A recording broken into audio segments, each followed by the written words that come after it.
Train পড়ানোর রাজনীতি আছে বিএনপি আওয়ামী লীগের মধ্যে, এবং এটা কারো দান সদকার মাল হিসাবে আসে নাই। এটা রক্ত দিয়ে কিনতে হয়েছে এই দেশটাকে। আমরা মনে করছি যে এই দখলদার সরকার, Awami East India company, lord Clive, Jagat শের আর মীর জাফরদের মতো যেভাবে দেশটাকে লুটে পুটে খাচ্ছে, এর প্রতিবাদ করা এবং আমাদের পূর্বপুরুষদের মতো করে লড়াই করে যাওয়াটা আমাদের নাগরিক দায়িত্ব। যে ভারতের কোনো প্রতিবেশী রাষ্ট্রের সাথে সাথে সুসম্পর্ক নেই, সেই রকম একটা রাষ্ট্রের সাথে আপনি যে মেমোরেন্ডাম অফ আন্ডারস্ট্যান্ডিং করছেন, চুক্তি করছেন, তার মাধ্যমে রাষ্ট্রের সমস্ত কিছু তাদের কাছে বন্ধক দেওয়া হচ্ছে কিনা আমরা জানি না, বন্ধক আপনি দিয়েছেন কিনা, কিন্তু আমাদের আশঙ্কা যে বন্ধক আপনি হয়তো দিয়েছেন কি দেননি, জাতির সামনে এটা পরিষ্কার করুন। এটা হচ্ছে রাজনৈতিক দল হিসাবে, নাগরিক হিসাবে প্রত্যেকটা মানুষের পক্ষে আমরা এই দাবি জানাচ্ছি। কারণ এই প্রাইম মিনিস্টার নিজে বলেছিলেন যে ভারতকে আমরা যা দিয়েছি ভারত চিরদিন তা মনে রাখবে। আপনি ভারতকে সবকিছু দিয়ে দেওয়ার এই যে মানসিকতা, ক্ষমতায় অবৈধভাবে আপনাকে রাখার বিনিময়ে, সুতরাং আপনি দেশের সবকিছু যে জলাঞ্জলি দিয়ে আসেন নাই, এটা আমরা কি করে বুঝবো?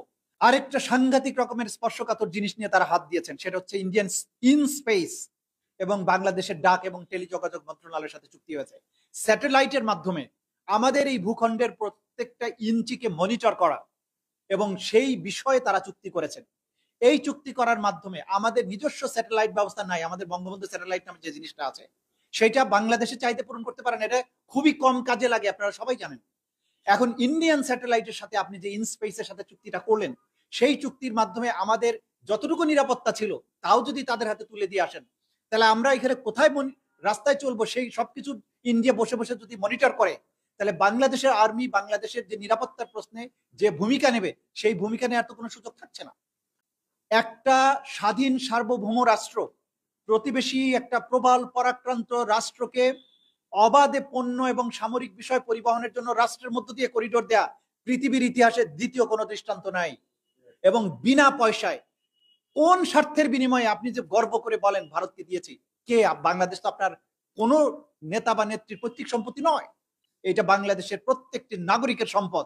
আপনি বিনা পয়সায় বাংলাদেশের সার্বভৌমত্ব নিরাপত্তা বিপন্ন করে বাংলাদেশের মধ্য দিয়ে আরেকটি রাষ্ট্রকে, বাংলাদেশকে ছিন্ন বিচ্ছিন্ন করে অবাধে পণ্য চলাচলের জন্য, সামরিক পরিবহনের জন্য যে চুক্তি করে আসা হলো, সেটা কার স্বার্থে এবং বাংলাদেশের স্বার্থ এখানে কোথায় রক্ষিত হয়েছে?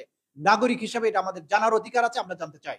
যদি জনগণের সরকার না হন, আপনি যদি বাংলাদেশের স্বার্থ দেখতে অভ্যস্ত না হন, আপনি যদি আপনার অবৈধভাবে ক্ষমতার মসনদে থেকে অবাধে দুর্নীতি করার অধিকারটুকু চিন্তা করেন, তাহলে আপনি দেশ এবং জনগণের প্রতি কোনো দায়বদ্ধতা অনুভব করবেন না, এবং বাংলাদেশ কোথায় গোল্লায় চলে গেল না যুদ্ধক্ষেত্রে পরিণত হলো, এই ধরনের স্বৈর শাসকরা কখনোই সেটার পরোয়া করে না। বাংলাদেশের মানুষ 47 সালে এবং 71 সালের দুইটা লড়াইয়ের মধ্য দিয়ে তারা যে রাষ্ট্র করেছে, সেটার মধ্য দিয়ে এই প্রশ্নের উত্তর দিয়েছে যে আমরা একটা স্বাধীন রাষ্ট্র সার্বভৌমভাবে বাঁচিয়ে রাখার জন্য করেছি, এবং এটা থাকবে। এবং এটা কারো দান সদকার মাল হিসাবে আসে নাই। এটা রক্ত দিয়ে কিনতে হয়েছে এই দেশটাকে। এবং বাংলাদেশের মানুষ, বাঙালিরা ভুলে যায় নাই 1757 সালের সেই মীর জাফরের ইতিহাস, ঘসিটে বেগমদের ইতিহাস। অতএব যেই রক্ত দিয়ে বেইমানি করে দেশ হারানো হয়েছিল, সেটা লড়াই করে রক্ত দিয়ে আবার দেশটাকে উদ্ধার করতে হয়েছে। অতএব উত্তর খুব পরিষ্কার, বাংলাদেশ রাষ্ট্রের স্বাধীনতার সার্বভৌমত্ব বিক্রি করা হয় নাই এবং করা হবে না। এই জন্য দিল্লিকে বলছি, বাংলাদেশের 20 কোটি মানুষের সাথে বেইমানি করে শুধুমাত্র একটা করদ রাজ্যের মুখ্যমন্ত্রীর উপর ভরসা করে যদি আপনারা মনে করেন যে আপনারা 800 কিলোমিটার রাস্তা, 1000 কিলোমিটার রাস্তা বাংলাদেশের বুকের উপর দিয়ে চলে যাবেন, বোকার স্বর্গে বাস করছেন। শুধু বাংলাদেশের আভ্যন্তরীণ রাজনীতি দেখেন, এখানে ট্রেন পড়ানোর রাজনীতি আছে বিএনপি আওয়ামী লীগের মধ্যে।